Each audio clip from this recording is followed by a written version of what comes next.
You know, I couldn't help but notice that Amanda Seyfried's character in this movie treats Sydney Sweeney's character the same way that the internet treats Sydney Sweeney in real life, over something as insignificant as jean commercials of all things.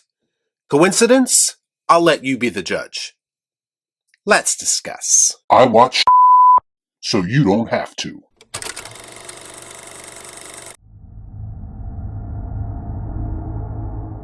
Before I get started, I'd like to kindly ask that you hit the like button, and please subscribe to the channel for more content just like this.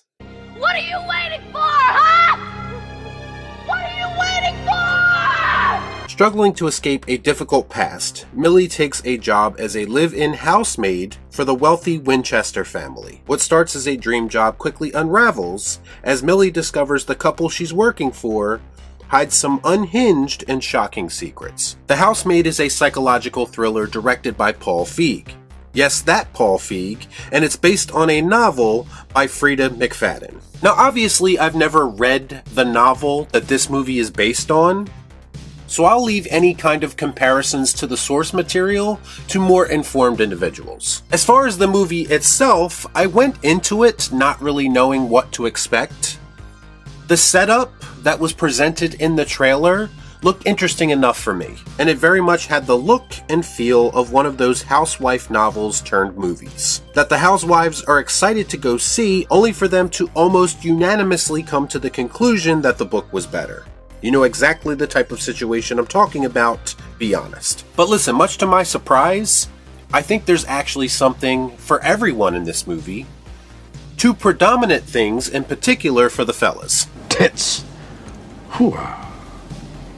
As far as the setup goes, pretty standard stuff here. A chick with a questionable past is looking for a fresh start, so she takes a demeaning job out of desperation only to find out that everything is not what it seems. And yes, Sydney Sweeney, the it girl of our time, is playing Millie, the main character of this film. She's beautiful, she's desperate, she's everything you could ever want when it comes to finding someone who cleans your toilets. Listen, in all seriousness, people give this woman a lot of flack in real life for reasons I don't 100% understand, but I did feel like she did a pretty decent job from an acting perspective in this movie. One thing I did appreciate about the film is that it does give a viable reason as to why someone like her would stay in this situation for the amount of time that she does. Too often in these situations in movies, we are forced as the audience to ask the question, why doesn't this person just leave at the first sign of trouble? Well, in this movie, Sydney Sweeney's character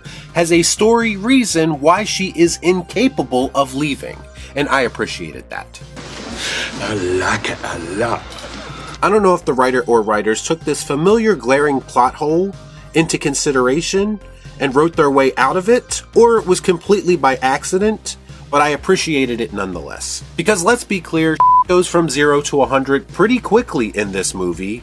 It's not even as if things start off normal and slowly deteriorate. If I saw my employer having a complete meltdown over the smallest inconvenience in the way that Amanda Seyfried's character does in this movie, it would be an instant red flag, and everything would be telling me to get the hell out of there. On that note, I have to give massive props to Amanda Seyfried for her performance in this film. It definitely showed an unhinged side to her that I don't think we've ever really seen from a performance by her before. And I don't mean to make this sound like I'm saying anything about her as a person, but she plays a very convincing nut job, maybe too well. But you one crazy ass bitch. I mean, I was genuinely concerned with the well-being of anyone who came in contact with this character. Which is mission accomplished, I guess, on several levels when you consider how everything plays out. Now, this is a spoiler-free review, so obviously I can't get into too much detail as it pertains to the plot. But let's just say there are plenty of twists and turns in this movie.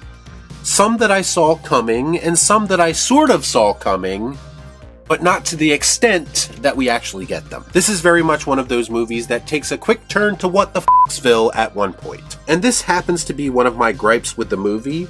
That being, I'm not entirely sure the actions of everyone involved totally make sense once some of these twists start happening. I enjoyed the twists, don't get me wrong, but I'm not entirely sure there wasn't a better way to deliver them or even set them up. I don't know, maybe if I watched this movie again, there wouldn't be as many question marks as I have right now. But right now, in the moment, I do have questions as to whether or not the actions of everyone involved totally make sense once everything is revealed. I want to ask you a bunch of questions, and I want to have them answered immediately. Also, quick shout out to Brandon Sklenar, who is slowly becoming another it guy in Hollywood. Now, I don't know if all of this pushing is going to pan out for him, but I do know his name has been thrown around a lot as a potential Batman actor for the DCU. And based on the handful of movies I've seen with him, I'm just going to say that with the right material, I could totally see that working. He just has a presence about him, a charm, and he also just so happens to play a rich guy in this movie, and he does do the playboy shtick quite well. He also shows a good deal of range in this film as the twists and turns start to unfold. Now you want to get nuts? Come on, let's get nuts. This movie, as I said at the top of this review, is classified as a psychological thriller. And there are a handful of intense scenes in this movie that are carried by some unhinged performances. But more than anything else, I think it works because unless you read the book prior to seeing this movie, you're going to go into this not really knowing what's going on until the movie wants you to know what's going on. It's that feeling of uncertainty that the film very much uses to its advantage. And it worked on me personally because I was pretty much locked in for a good portion of the runtime. Also, this movie is surprisingly brutal at some points, both in the way that it depicts abuse and psychological torture, as well as some self-mutilation. What the hell am I looking at?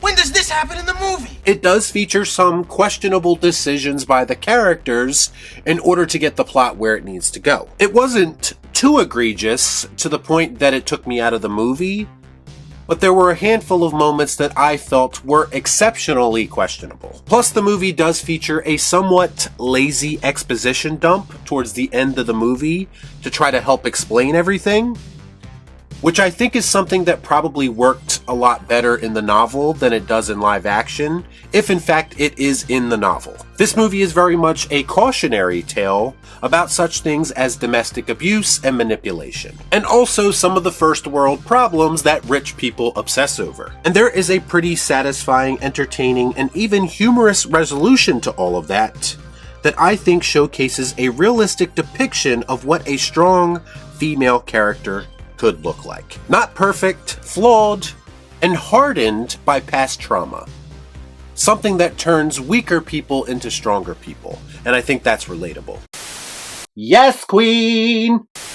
In the end, I felt like this movie was highly entertaining and paced pretty well. It had a decent amount of suspense, but honestly, I think I could have used even a little bit more. Some of the dialogue is a little choppy and a little awkward at times, but I think it's saved by mostly decent performances. It does just enough to keep you invested by consistently keeping you guessing and giving you some false finishes. I found this to be an enjoyable yet flawed experience, and that's why I'm going to give The Housemaid the Cathouse.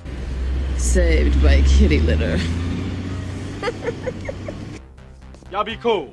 Shut up.